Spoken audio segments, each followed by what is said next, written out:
In lab number 7, we measured the shear strength of the sand, how a cohesionless material behaves when it is sheared and when the normal load is applied.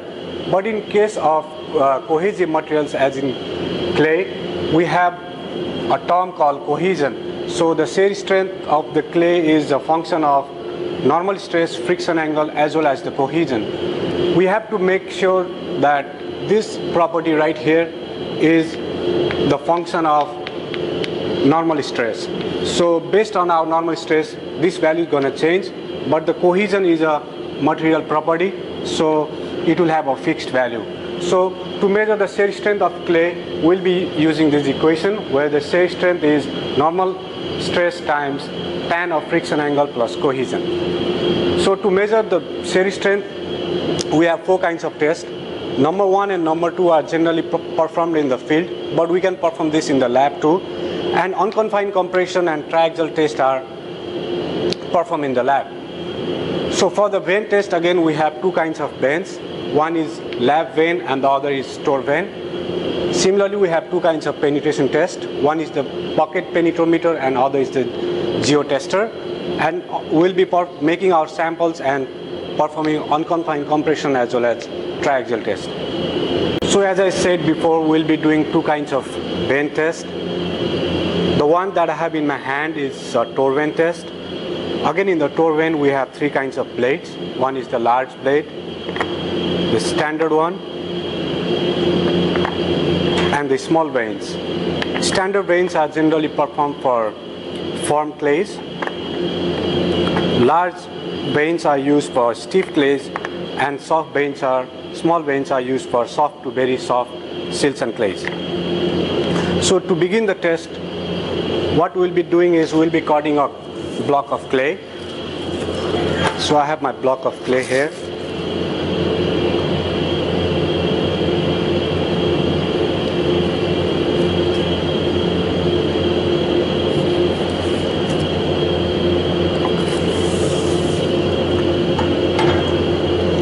So the next thing to do is we have the knob and the vane.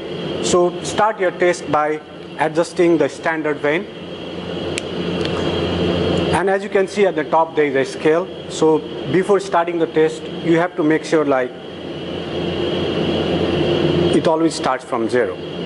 So I have 0 here.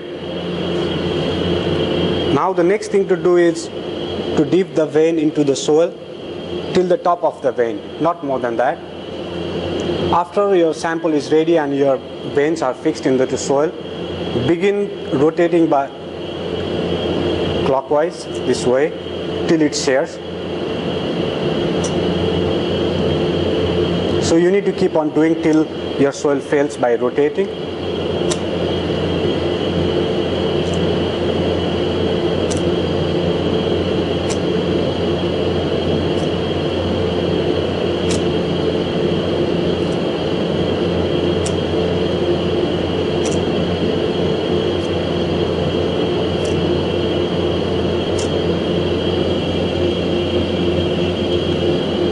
The soil has filled here. So the next thing to do is to see the reading at the top. So 1 complete revolution corresponds to 1 kg per cm square. So as you can see here, the value is 4, so which means our exact value is 0.4 kg per cm square. So based on the first reading, we need to determine which vane to use for the second case. If your value is greater than 0.6 kg per cm square, you will be using the small vane. And if your value is between 0.2 to 0.6 kg per cm square, for the next test again we'll be using the standard one. And for any values less than 0.2 kg per cm square, we'll be using the larger one. So since in our first test the value was 0.4 kg per cm square, we'll be using the standard vane for the second one. So the next vane test is the lab vane. Start by taking a block of clay and putting it to the base. The next thing to do is to bring the blade down and insert it inside the block of clay, not more than 0.25 inch.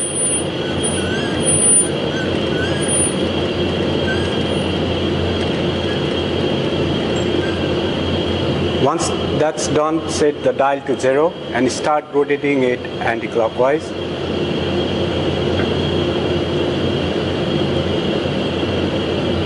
Till you get a constant value.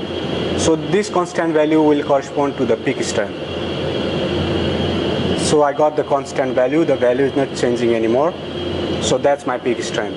Now to find the residual strength, again rotate 2 more revolutions at the same position, set the dial to 0, and again begin shearing by rotating it counterclockwise.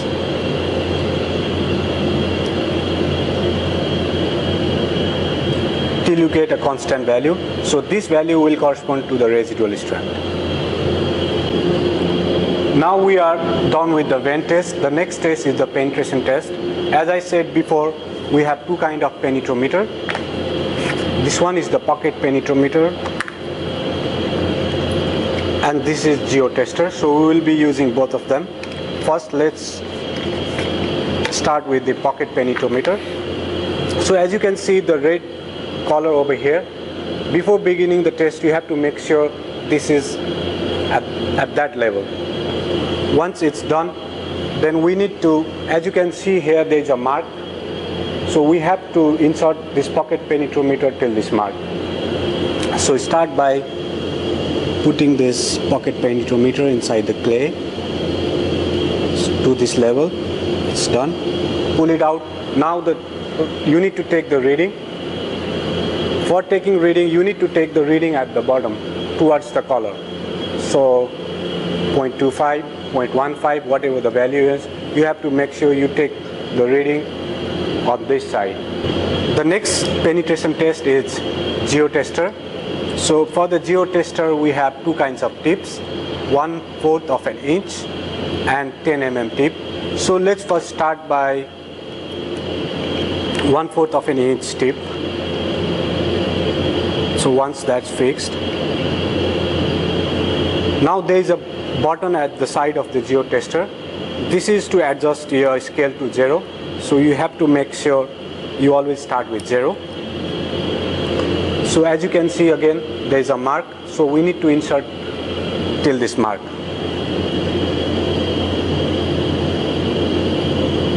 Once that's done, pull the geotester out and take a reading. As you can see in this geotester, there are 2 kinds of readings, the outer reading and the inner reading. The outer reading would be load and the inner reading would be pressure in kg per cm square. So you need to take both the readings. Once 1/4 of an inch tip is done, you need to adjust 10 mm tip.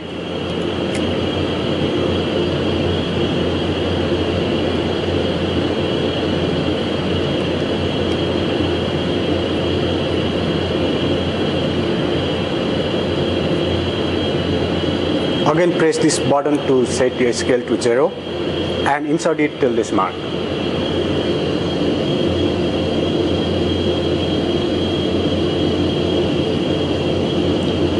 Pull out your geotester and take both the readings.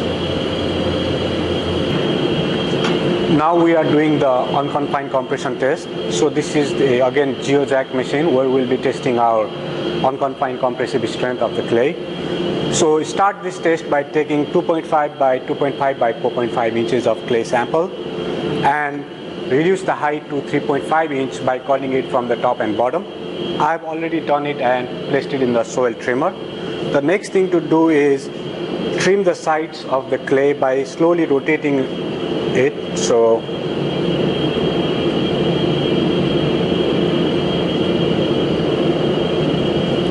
like that. You have to make sure you need to collect these samples for moisture content determination.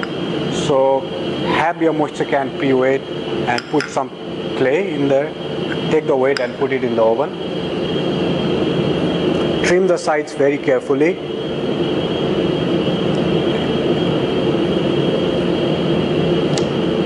Till you get a nice circular finish.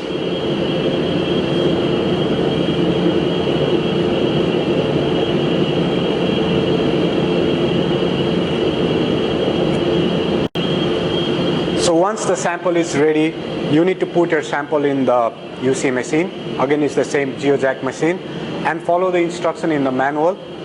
And by the end of the test, our clay sample will fail similar to this sample with a prominent failure plane, which is almost 45 degree plus 5/2 to the major principal stress.